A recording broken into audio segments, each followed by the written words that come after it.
Hi, I'm Sam and this is Red Carpet Talk. Today I'm sharing my top 10 most anticipated movies of 2026. So to have some context info, I wanted to give some examples of past most anticipated movies. In going into 2024, my most anticipated movie was Anora. This was before the Best Picture win at the Oscars, and this was way before it even won the Palme d'Or, the big prize at the Cannes Film Festival. In recent years, if you win that prize, you're most likely going to get nominated for Best Picture. Sean Baker was just my favorite director, and I heard a friend mention knowing someone that was in the movie and them posting about it on their Instagram page, and I saw it was set in New York, and I was just hyped for it. And then last year, going into 2025, my most anticipated was Wicked for Good, since Wicked and The Brutalist were my two favorites from the previous year, and I didn't even know Testament of Anne was coming out yet. So otherwise I would have kept an eye out for that as well. But yeah, so it could be an indie movie, it could be a blockbuster. I'll look forward to anything as long as it's an intriguing project to me. So before going into my actual list, I wanted to bring up some notable releases as well as honorable mentions I have. Some of these are movies I'm generally excited for, and then others are just notable movies to mention in general. Masters of the Universe is coming out. I genuinely hope this is a good movie for people, based on the people involved. But I don't know yet. Moana's live action remake is coming out. I don't know about that one either. David Fincher is directing a Once Upon a Time in Hollywood spinoff called Adventures of Cliff Booth. We'll see how that turns out. Not much info yet beyond the cast. Good Luck, Have Fun, Don't Die is a Gore Verbinski movie that's coming out apparently. Legend of Aang. I'm not into the Airbender franchise, but it's very beloved animation. I've wished I got into the TV show sooner, and Legend of Korra as well. So I hope this turns out well for people. Starting to get into the ones I'm kind of more interested in. Fokker-in-Law. I actually like the people they got on board for this. I've never seen any of the previous movies, but the fact that they got Ariana Grande, who I think is a scene stealer in Wicked, involved, as well as they got a couple actors from my favorite movie Booksmart involved. They got Skylar, I always forget how to pronounce his last name. He plays Jimmy Olsen in the DC universe right now, and then Beanie Feldstein's in it, and those are two solid comedic actors that are so I'm very intrigued how that movie's going to turn out. And of course they got the reprising actors as well. There's the Michael Jackson biopic. I'm hearing they're doing some reshoots and stuff, so we'll see how that turns out. Regardless of whether you like Michael Jackson or think he's controversial, the discography is iconic, so I have to mention it. How to Make a Killing. How to Make a Killing is an A24 movie with Glenn Powell and other people. It kind of gives off Death of the Unicorn vibes, and I wasn't the biggest fan of that. So I hope it's not that, and it's a legitimately good satire. Otherwise, it would have been higher up on my list. Judgment Day is a comedy with Will Ferrell and Zac Efron. We'll see how that turns out.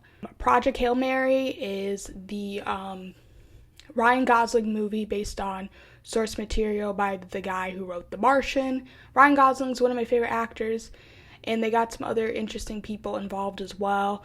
I hope it turns out well, because if it's as solid as other Ryan Gosling projects, this could be in my top 10 of the year, possibly. The Moment. This is the Charlie XCX movie, A24 movie. She's not only showed that she's a promising actress in 100 Nights a Hero, but she's a huge film nerd if you check out her letterbox. So I hope this movie turns out well. And it's not just a vanity project like the Weeknd movie that he did, which was one of the worst movies of last year. Alpha is a very interesting project. If you know the movie Titan, that's one of the most bizarre movies of all time. Bold filmmaker, That movie won the Palme d'Or at the Cannes Film Festival. Fast forward to this movie, which bombed hard at the Cannes Film Festival. I just am very curious about this movie, how it's going to turn out.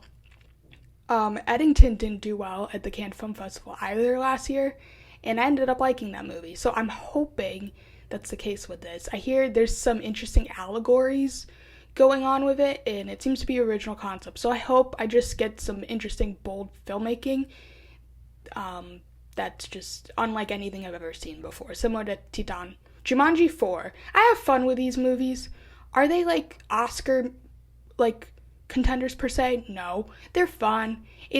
The sense of humor is up my alley. I think the performances are funny, watching people body swap. What makes me curious is they teased that it's going to be set in the real world, this one. Kind of similar to like what they did with Tron Ares. And they have more updated like CGI now compared to the original Jumanji, which was mostly in the real world. So it'd be cool to see all those, like all the animals in the real world once again with this new set of actors. Enemies is another A24 movie produced by Ari Aster. There's some interesting actors involved. I think Austin Butler and Jeremy Allen White are in it, so I hope that turns out well. Obsession is a horror movie with a lot of festival buzz that I'm hearing about, that Blumhouse produced. Social Reckoning, that's the Social Network sequel. I can't believe this is not on my top 10. It's close to putting it in my top 10, actually. I love the new cast. They got so many great actors involved. It's none of the returning cast. That original movie was such a game changer, and I think people forget how big and influential it was for the 2010s. I mean, the two biggest actors in the movie are Mikey Madison, and then you got Jeremy Strong playing Mark Zuckerberg, which is going to be, I mean, that's just a perfect fit. He's going to just be go so into it, and I mean, Atticus Ross and Trent Reznor did the score, I believe, for the first Social Network. There's no composer attached yet, so if they're involved or another interesting composer is involved, this could be a really good score to check out for this year. There's so much commentary that needs to be said about the current state of social media and Facebook and stuff, and them as a conglomerate. So I'm excited to see what Aaron Sorkin does with the material. I Love Boosters is another interesting project. It's the Sorry to Bother You director. There's a lot of interesting actors involved. It's a neon movie. This is another one I'm like, I can't believe I'm not putting in my top 10 because it's like there's some really solid actors I like involved. And Sorry to Bother You is really original. Another one I was close to putting in my top 10 that I didn't is The Bride. I loved what Maggie Gyllenhaal did with Lost Daughter, and she's reunited with Jessie Buckley with this movie, who's playing the bride in this movie. She's also working with Christian Bale again. She hasn't directed Christian Bale yet, but she did act in The Dark Knight with him. And there's a lot of like genre mixing going on. You got like a horror musical thing going on. I'm hearing this is a better version of what Joker 2 was trying to be. I mean, they literally got the same cinematographer and composer involved. So I'm really intrigued how this is going to turn out. Mortal Kombat 2. I've never played the video games, and I didn't see the recent one, but the lore is cool, and I'm glad people are getting Johnny Cage on the screen. And there's some underrated actors in it, and like Mortal Kombat is just cool action. So I'm like, I hope people feel satisfied with that. Okay, so the thing with Supergirl, why I can't fully knock it out quite yet, is Craig Gillespie's directing. He is one of the directors that I feel has a really good grasp on female characters, despite being a male. I mean, I, Tanya, you look at the show Pam and Tommy, you look at Corolla. Those are projects that shouldn't have worked, but because he was involved, it did work. So I'm not betting against him. I hear this is a darker story, and Supergirl as a character is different, has a different personality than Clark Kent does.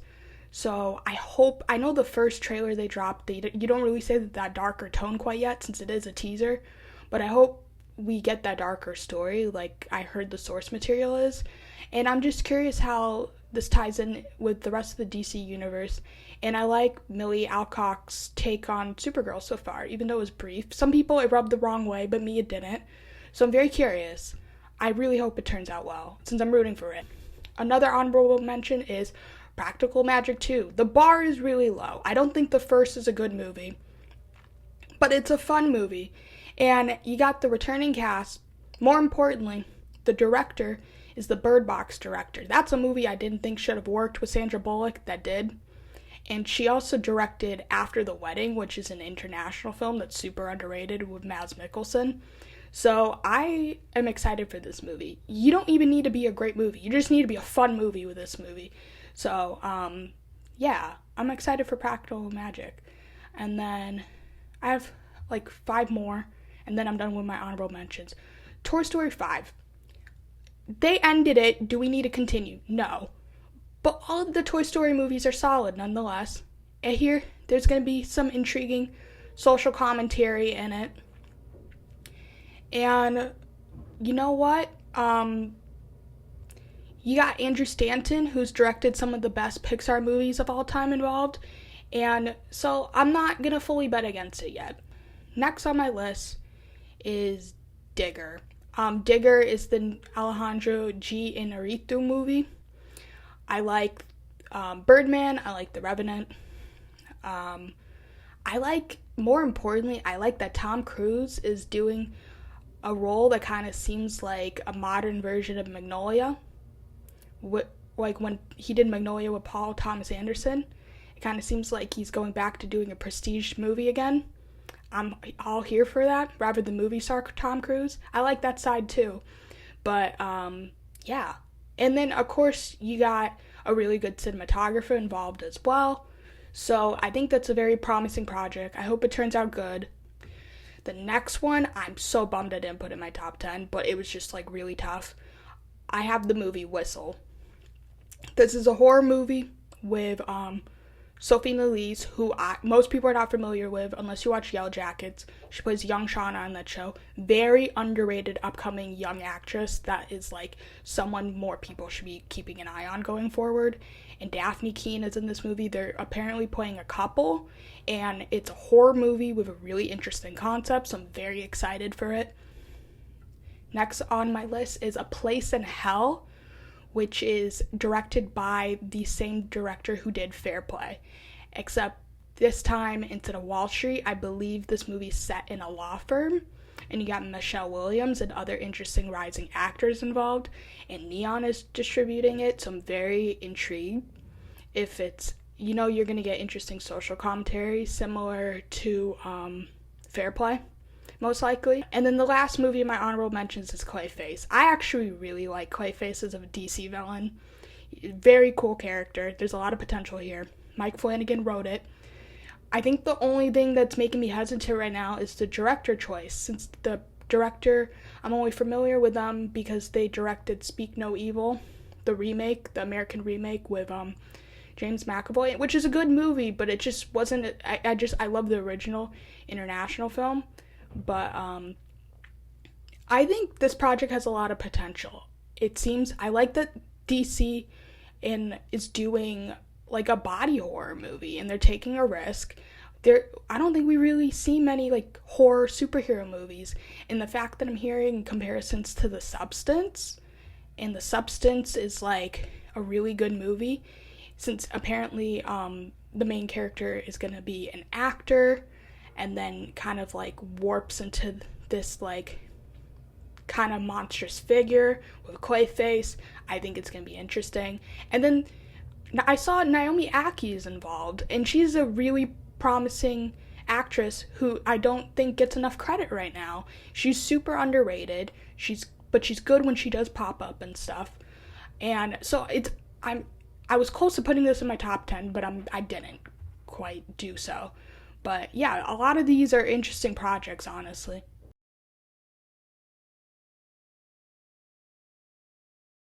My number 10 is Wildwood. This is Laika Animation's latest movie. They haven't done a movie in a few years. Travis Knight, who did Kubo and the Two Strings, which was an amazing movie, is directing this. That movie had a solid voice cast, and so does this. I mean, you even got Tom Waits in the voice cast, just to show you my personality a bit. He's such a wild card, and he just amuses me so much. I can't think of another animated movie besides Shrek 2 that he's done. Maybe he's done something since then, but I just found it so amusing when I saw his name attached to this movie. And this movie is stop motion, which is really hard to pull off. It takes a lot of work, and I've been looking at the visuals. It looks absolutely gorgeous. I think these days people are not satisfied with Disney and Pixar when it comes to original concepts for animation. And they are coming out with animated movies this year in 2026, but I feel like these days, often people are looking to Sony and Laika instead for what they're going to come out and do with original animation storytelling.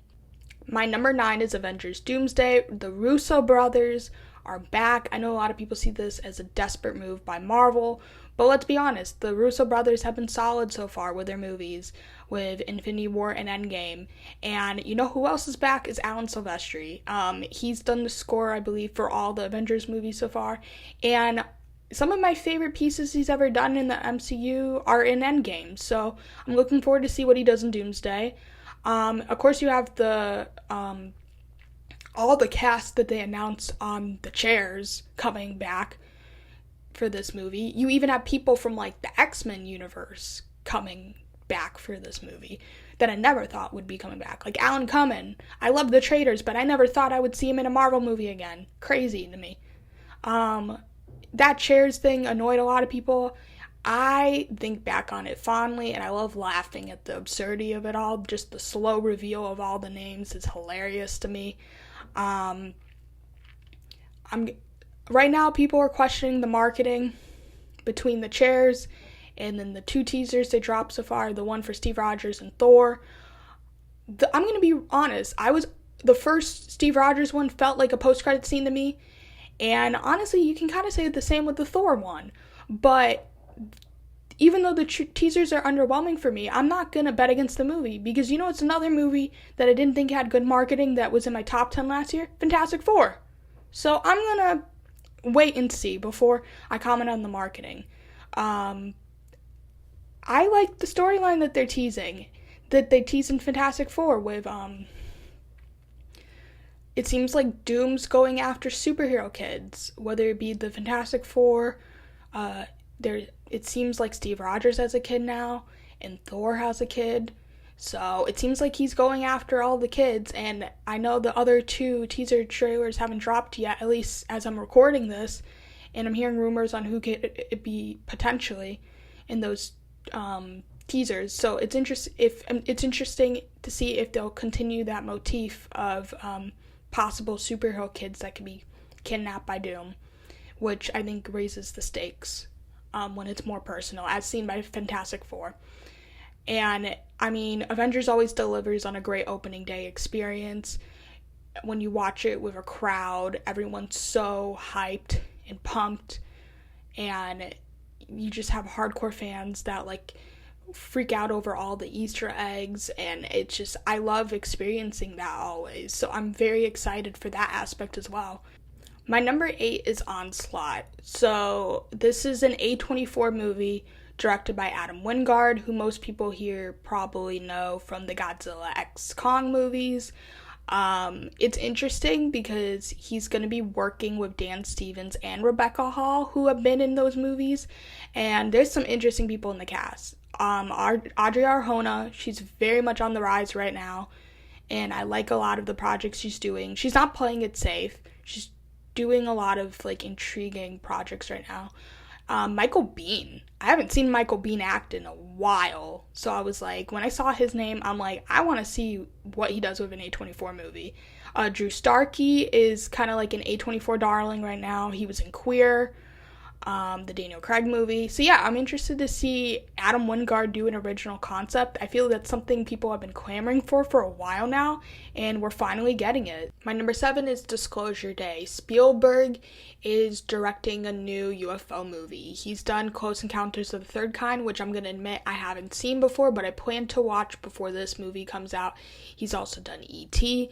That's a movie that has heart, but it's also a fun action blockbuster, and there's some interesting things about family among other themes that the movie touches on. And Spielberg, I think, is still a solid director. I think he did a really good job with West Side Story, the remake, and it was better than it had any right to be. I still think he has the juice in him. And now UFOs are rebranded as UAP, and there's so much commentary these days to talk about. And I think they've been doing a good job of making the marketing compelling so far. There was the billboard in Times Square, which I didn't even realize was an upside down face, but I thought it was super cool that they did that. The posters, they seem to be doing like an animal motif going on. And you have Emily Blunt as a lead. I feel like when she's in roles that she that do her justice, she really delivers in it. But when she's not given a script that shows her off well, I think Oppenheimer is a good example. I thought she gave a solid performance in that, but there was a lot of people questioning if she did enough to even be nominated for that. And I think people want to see her in roles that she's that do her justice. So I hope this Spielberg and the creative team give her a proper role that shows off her acting chops a bit.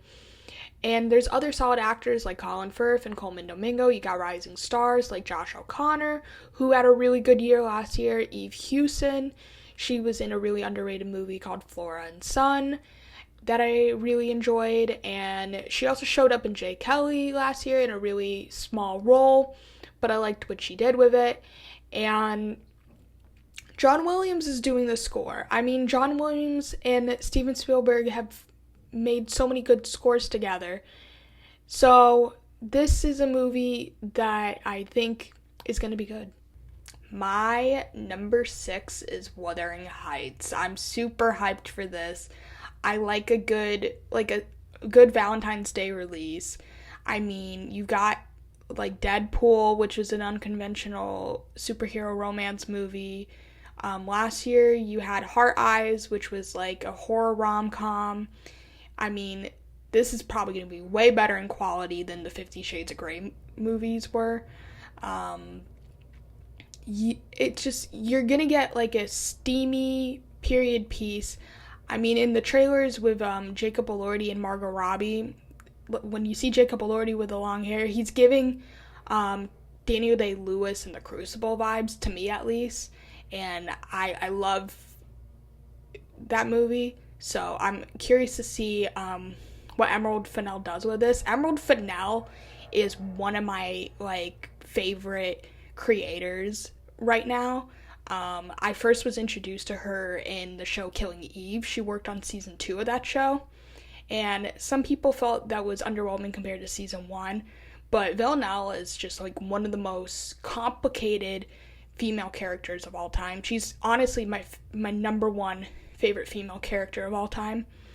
And there's some memorable moments that are in that season of the show. Emerald Fennell then did Promising Young Woman, another complicated female character who's up there in my top 10 favorite female characters of all time, honestly, which I know is controversial, but it's the truth. And she did Saltburn after that, and Saltburn I thought was solid. I mean, it reminded me of some other movies that came before, but I still thought it was a solid movie, and it was one of my favorite film endings of all time. To see what Emerald Fennell does with Margot Robbie, I think a lot of people are going to be like, oh, she hasn't worked with Margot Robbie before, but she has.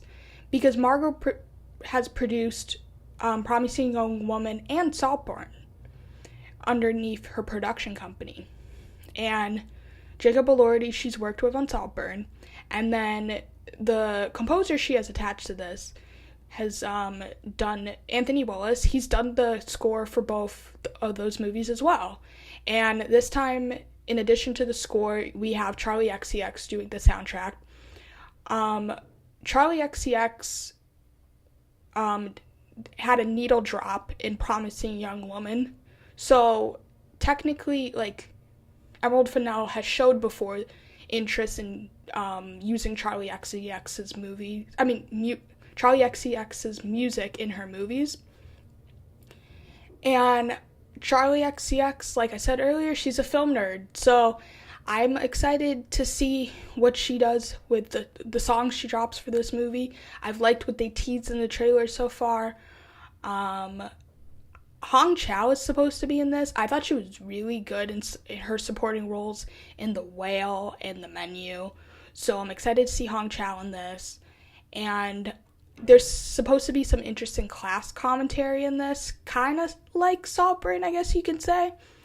And I'm excited to just see how this movie turns out. I think it's going to be a fun movie, but I think there might actually be some substance behind the fun as well.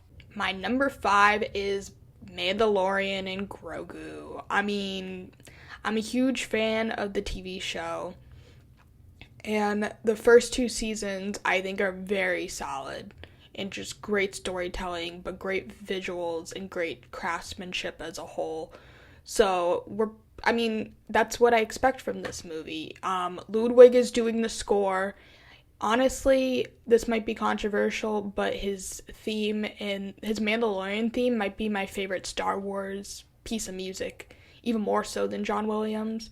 So I'm excited to see what he does with the score for this. And you just know you're going to get awesome visual effects work, whether it be like the practical effects, like the puppetry with Baby Yoda or Grogu. I know his name is Grogu before people come at me. I know his name is Grogu. And the virtual production of it all, filming on the volume. I've had my brief interaction with what work on the volume is like, and it's just such a cool, like, just thing to work with. So, I mean, I can't wait to see what they do with this movie. I know, like, season 3 wasn't as strong as 2, but I think one of the issues, I believe, was Ludwig not doing the score, and the fact that he's coming, I feel, back shows a little bit of promise, in my opinion. Jon Favreau, he's just so passionate about Star Wars, and he's the creator attached to this, and I just love what he's done with The Mandalorian, and the fact that Sigourney Weaver is going to be in this, like, I mean, she's been in Avatar, she's been in Alien, but, like, Star Wars, Sigourney Weaver, it's just, like, kind of hard for my brain to process, honestly, and just, I'm going to be honest, I'm a fan of little shit energy, and, you seem to be getting that from Grogu, and the little creature he's interacting with. I don't think his name is Babu Freak, but it's the same species as Babu Freak. And ultimately, this is going to sound dumb, but I like that this is a May release near the end of the month, because that's around the time my birthday is, and good movies never really seem to come out around my birthday, or at least movies that don't interest me seem to come out around my birthday normally. So I'm excited that something interesting is actually coming around that time of year for once. My number 4 is Spider-Man Brand New Day, and Spider-Man's one of my favorite comic book characters of all time, and even the supporting cast in the rogues gallery that he has have always been, like, super fascinating characters to me. Brand New Day there was such a good cliffhanger with No Way Home, and they teased potential storylines to come for this movie, and there's some interesting stuff that's coming up, honestly. All of the Spider-Man movies with Tom Holland have been consistent so far. Some people may disagree with Far From Home, but I love that movie. We have the Shang-Chi director, Destin Daniel Cretton. He did a really solid job with Shang-Chi, delivering on some unique action up until the third act. The third act becomes a bit of a CGI thing, like most Marvel movies do. But the movie, he's a solid director nonetheless, so I'm really excited to see what he does with Spider-Man specifically. And I just gotta know what's the deal with Sadie Sink. There's been so much speculation around her. Even if the speculation didn't exist, I think she's a solid actress. I haven't seen Stranger Things, but I do know her from The Whale. She was really solid in a supporting role. So there's a lot of potential with her as an actress going forward. And then, I mean, you have John Barenthal's The Punisher in this movie. We've seen him in TV. I don't think he's been in a movie before. And I love John Barenthal in general, even outside of The Punisher. He's a great underrated actor. And so to see him get to be the Punisher in a live action movie is going to just be awesome. And then Mark Ruffalo, I forgot how much I liked him until I rewatched Now You See Me recently, and I'm like, you know what? I'm a bigger Mark Ruffalo fan than I remembered, so I want to see him as Hulk again. And you're gonna get that awesome Michael Giacchino score that all his scores, whether it be Spider-Man or not Spider-Man related, he always delivers on. My number 3 is Greta Gerwig's Narnia. The Magician's Nephew is the official title attached to this. Narnia, The Magician's Nephew. I think this is going to shock some people that it's so high up on my list, but I'm not betting against Greta Gerwig. I mean, I believe she co-wrote Frances Ha with Noah Baumbach. That's one of the best New York movies of all time. Quirky and cute. I love that movie. It's so fun. Lady Bird is one of the best A24 movies. It helped put them on the map along with a few other movies. One of the best coming-of-age movies of all time. Then you got Little Women. It's an adaptation that shouldn't have worked, that was done to death, and she somehow made you empathize with Amy, which I didn't know was possible. I also give Florence Pugh credit as well, but that's an adaptation that shouldn't have worked that did. And then Barbie is a movie that people viewed her as a sellout for doing, and I think Margot Robbie approached her for that, but still, the fact that she chose to do that project and took a risk, and it could have been absolute trash and ended up being an Oscar-worthy movie with a lot of depth to it, is something. So I think she could Barbie seemed to be something she was passionate about since childhood, and it seems Narnia might be the same for her. So I'm curious what she's going to bring to this material. It's a franchise that I think has a lot of potential. I haven't read the books, and I don't really remember the movies that in depth. I watched the first one, and I think the second one, the Caspian one. But there seems to be a lot of potential with this franchise, or even if it's not a franchise, just this movie, and as an adaptation. And there's some interesting allegories as well, from what I remember with Narnia, that I'm curious to see her explore. And the fact that she's insisting this to be an IMAX release, I'm hoping she delivers on great visuals. I know Barbie had some great production design, for example, so I'm hoping we get some great visuals similar to that.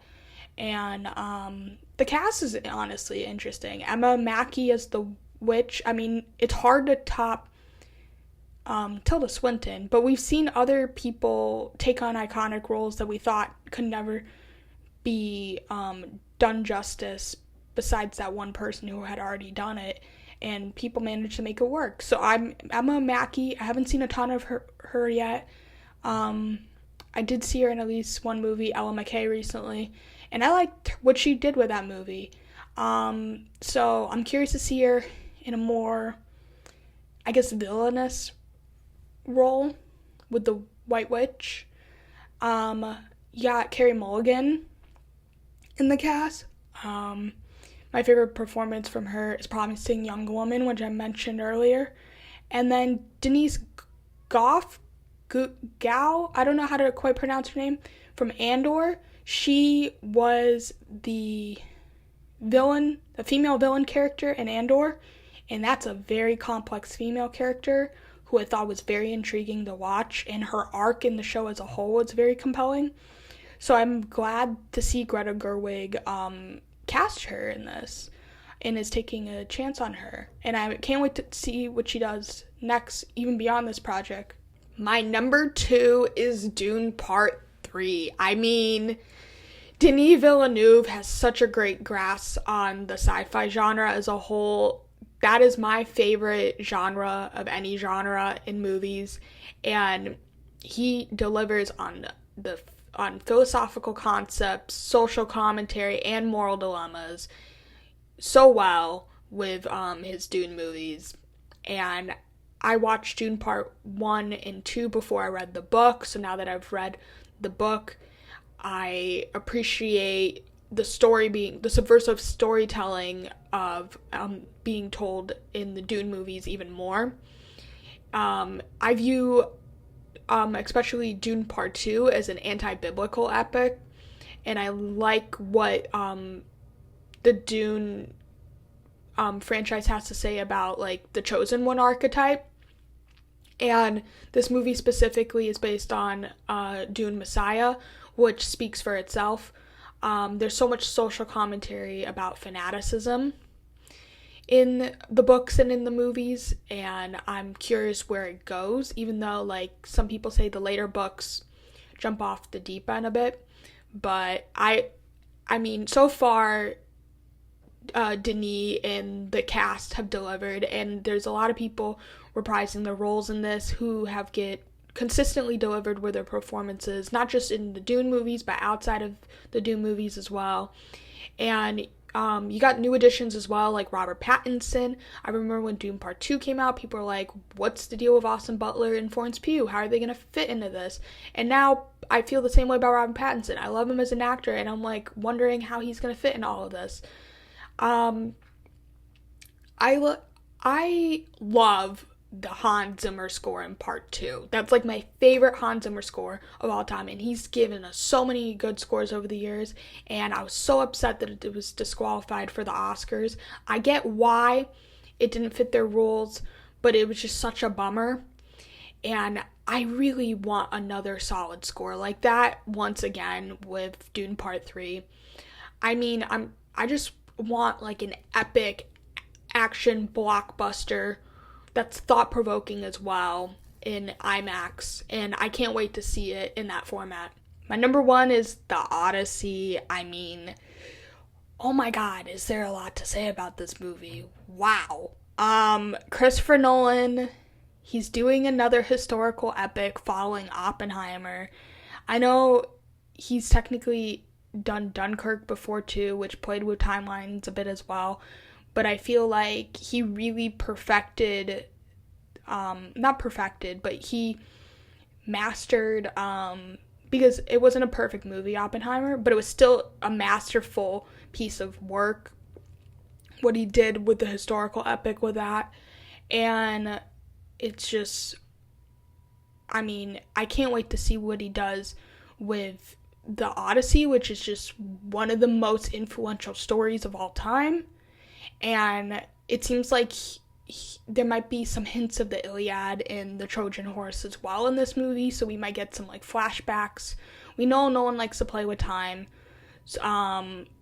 Before I was like super into movies, my hyperfixation was Greek mythology, so I'm just super fascinated by Greek myths as a form of storytelling. And as I said before, Homer with the Odyssey and the Iliad gave us some of the most epic stories of all time, and to experience this in IMAX is just going to be awesome.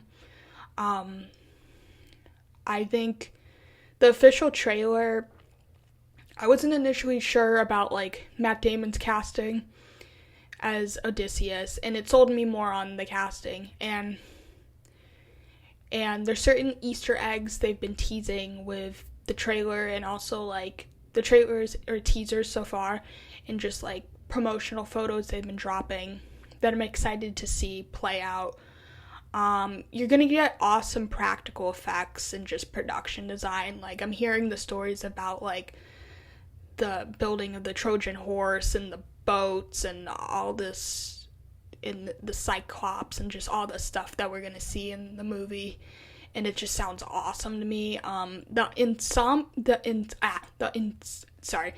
ensemble is insane. That's a tongue twister, more than I expected. Oppenheimer had an insane ensemble, and somehow this movie tops that. I mean, look up. I don't want to list every single person since I'm probably gonna miss someone, but it's insane. Like, the amount of people in this movie is that no one got.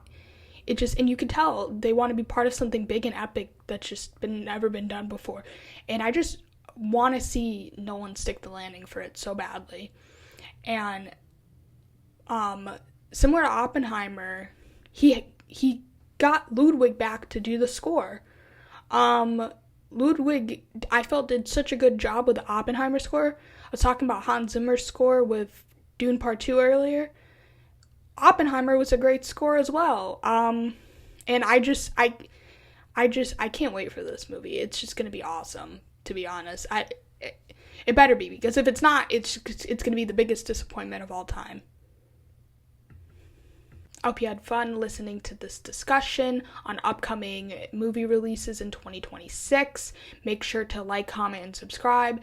Leave comments with your own most anticipated movies list, and share other comments that come to mind as well, or thoughts that come to mind as well.